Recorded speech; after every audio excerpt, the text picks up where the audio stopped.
on that report. One of the primary challenges facing Nigerian manufacturers is inadequate infrastructure, including unreliable power supply and regulatory issues. According to experts, these challenges are not only pose a significant barrier to the sector's growth and competitiveness, but also limits the ability to meet domestic demand and compete effectively in global markets. But what more can we do to address these challenges impeding the growth of the sector? Well, let's get talking now. And I'm being joined by the Director General of the Manufacturers Association of Nigeria, Mr. Segun Ajayi Kadiri. He joins me from Ikeja here in Lagos. Thank you so much. It's good to have you on the program, DG. Thank you, Tolu. It's always a pleasure to be with you. Thank you so much. It's good to see you too. DG, yes, I know a lot has happened in a short while. We see what the MPC did after their first meeting for the year, shifting rates about 400 basis points higher. We've seen what's been happening with the FX, despite efforts by the CBN and, of course, federal government. All of the efforts being made is still hovering between 1,400 and 1,500 naira to a dollar.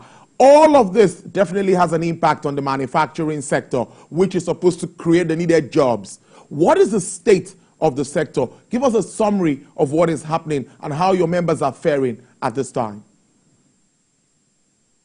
Well, thank you again, Tolu. It is evident that the economy is going through a lot of challenges. Some of them are from external shocks, which the government can do very little about. But there are others that are also domestic that the government can do something about. So we talk of the general downturn in global businesses, especially logistics and the geopolitics that has inflicted unparalleled pressure on the domestic economies. But locally, we've seen in recent times the reforms of government that the expected pains have gone beyond what was anticipated, and which government is doing quite a lot, introducing some measures to be able to deal with. But what this has done is to impact the manufacturing sector to the extent that it's becoming very difficult to produce and to actually put your products in the market. We'll start from the infrastructure challenges that we have. The macroeconomic environment is not conducive. We talk about the impact of forex to procure raw materials, spare parts, and machines that are not available locally. We talk of the impact of forex for assessment of duty, and quite a number of issues. The issue of multiple taxation is still there, the difficulty at the ports, and generally speaking, the disposable income of the average Nigerian has gone down. So we have low purchases and rising profile of unplanned inventories. So you have a combination of this impacting on the sector and making it quite a challenging business to be in at this time. That's a big one. Directly, cost of borrowing would definitely go up, and analysts have said that this will impact the real sector. So tell us, your members that have to pay banks, have obligations, how do they cope with interest rates and all of this? No, it has become a particularly difficult one. An average manufacturer now will borrow between 30 to 34%. And that for a manufacturer is a no-no. We have said in the past that you would only be able to make any positive results if you borrow at no more than 5%, particularly in this environment. But we have seen that the interplay of interest rates, exchange rate, and the rate of inflation has necessitated what the central bank has consistently done, raising the rates. But what is to be said is that the manufacturing sector must be saved from these dynamics. There has to be a way to ring-fence the productive sector such that they will be able to have credit, particularly for areas that are most impacted in their value chain, such that it's insulated from the interplay of these three major forces. and that manufacturers are able to get their loans at rates that will allow them to be competitive.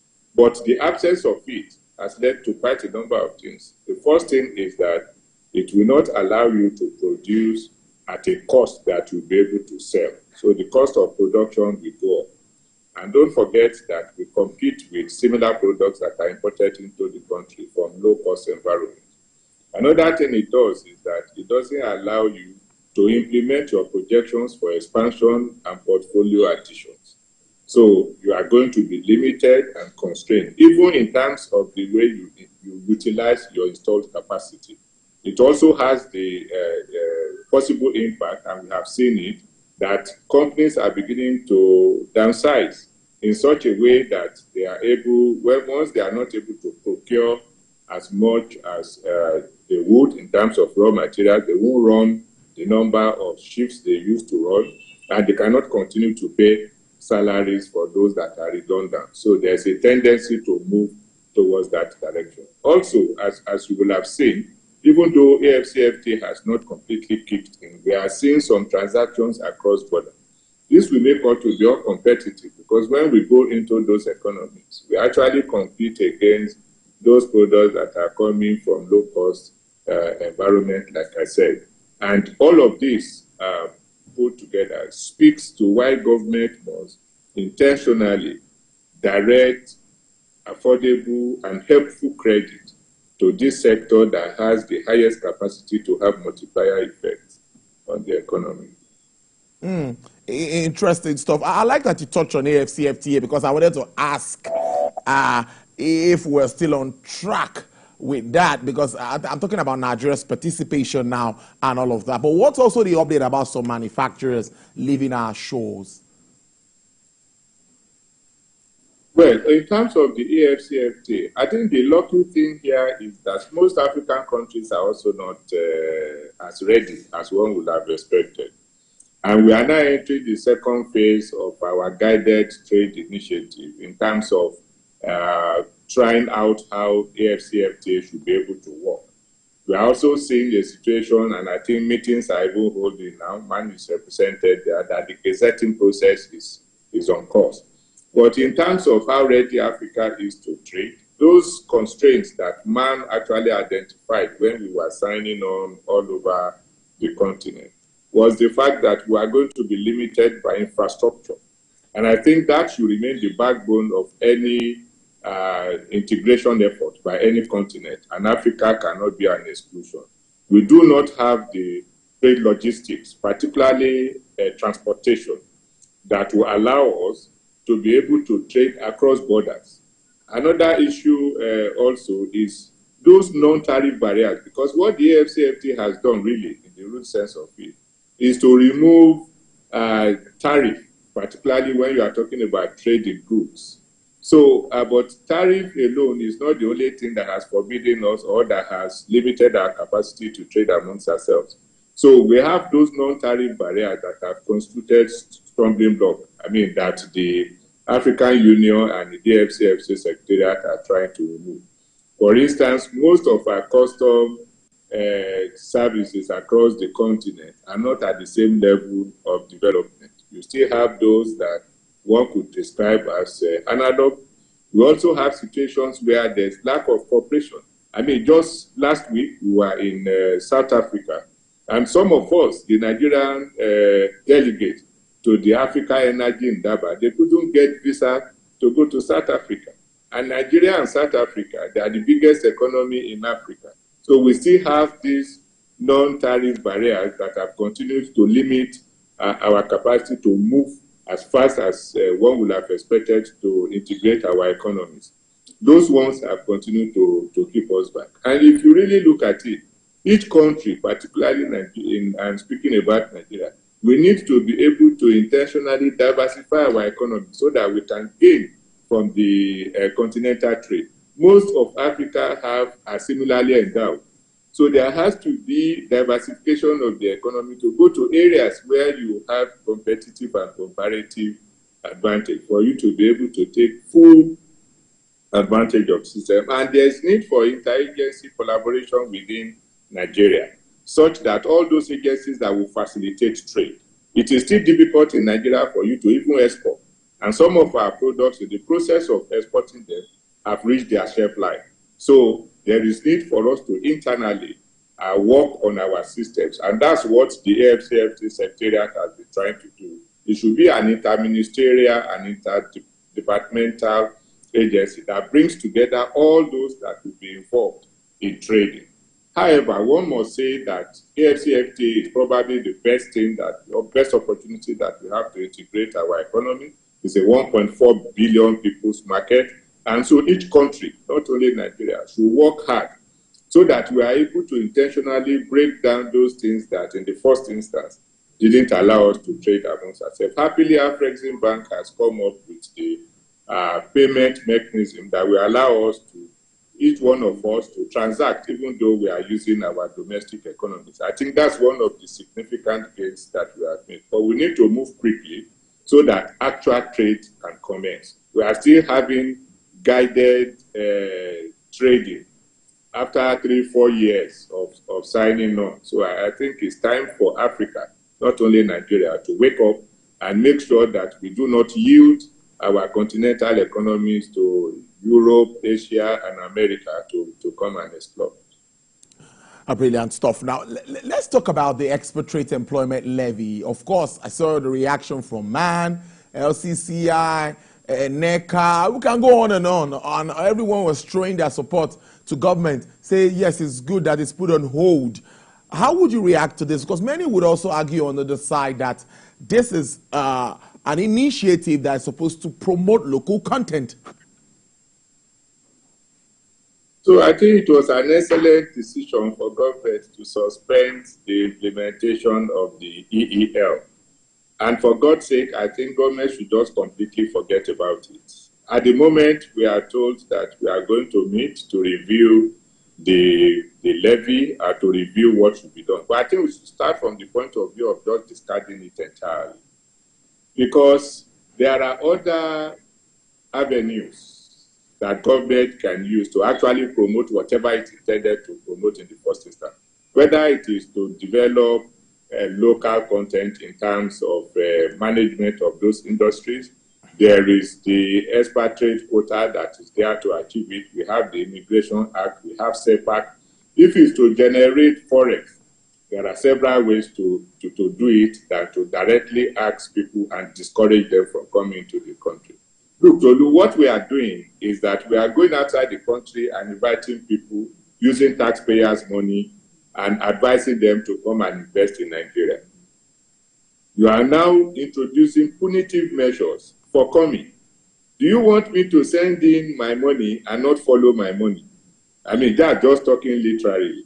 And as a matter of fact, government, and that's one good thing, and that's why I said it's an excellent decision. That's one good thing that we have seen with this administration. When you make a false move and you realize it, you don't stick to it. You just get off what is offensive. And I think that's one very good thing that we have done. If you can imagine...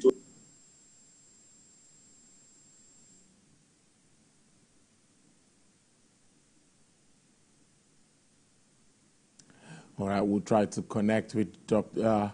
Segun Ajayi Kadri, the Director General of the Manufacturers Association of Nigeria, to wrap up this conversation. DJ, are you there? Yes, I'm back. Sorry, all right, thank you. Just great. What you were talking about network. Great. Yeah, so finally, DJ, before I let you go, I want your quick reaction to a quality of made in Nigerian goods at this time and, of course, consumers' perception. I'm looking at the Erisco back and forth that we've had with this issue of one of his products being sampled by a consumer and the back and forth on it. What's man's position and what do you think of this regards to made in Nigerian products? Yes, thank you, Tolu. First, I'd like to assure you that Nigerian products are of good quality. And I believe that we deserve empathy from Nigerians, such that they will be able to recognize that we operate in a very inclement environment and that we are partnering with government to be able to improve on the environment, on the manufacturing environment, and even producing goods that Nigerians will be proud of. What happened in the case of Erisco is quite an unfortunate one. And I think it was an issue that was blown out of proportion and subjected to social media judgment and battery. It is very important for us to focus on facts. And so what happened? A customer complained about a product of Erisco. And Erisco approached and wanted a situation where they are able to understand what went wrong. I will not want to talk about the social aspect of it, the police issues, and so on and so forth. I want to focus on the issue of quality. And what I have said is that the Consumer Protection Agency in Lagos State investigated the matter professionally. They brought in some to be able to assess whether that batch and that product passed the quality requirement. The conclusion was that it did pass. So this means that Erisco's product was not defective and was not killing people. Now, when you make allegations of a product killing people, you need to be mindful. So I believe that we do not need this type of publicity about Nigerian products because they are wholesome and they are well regulated by NAFDAC, SON, and other agencies of government. So the position of man is that a customer has a right to complain. The manufacturer also has a right to be protected from battering. What I will advise the FCCPC to do, for instance, is to add a department that protects the right of the producer. Because it's not only the consumer that should be protected, the producer also has to be protected. So that when a manufacturer makes a bad product, the consumer is protected against that bad product, and that manufacturer should be sanctioned. But at the same time, when you discover that a producer has been wrongly accused and given media trial that demarcates the product, the producer should be able to get redress. And I think our agencies should be primed to promote what is best for Nigeria, a situation where there's justice, where the producer and the consumer are protected. It's unfortunate that this went viral and that people acted based on sentiments and not on sound judgment.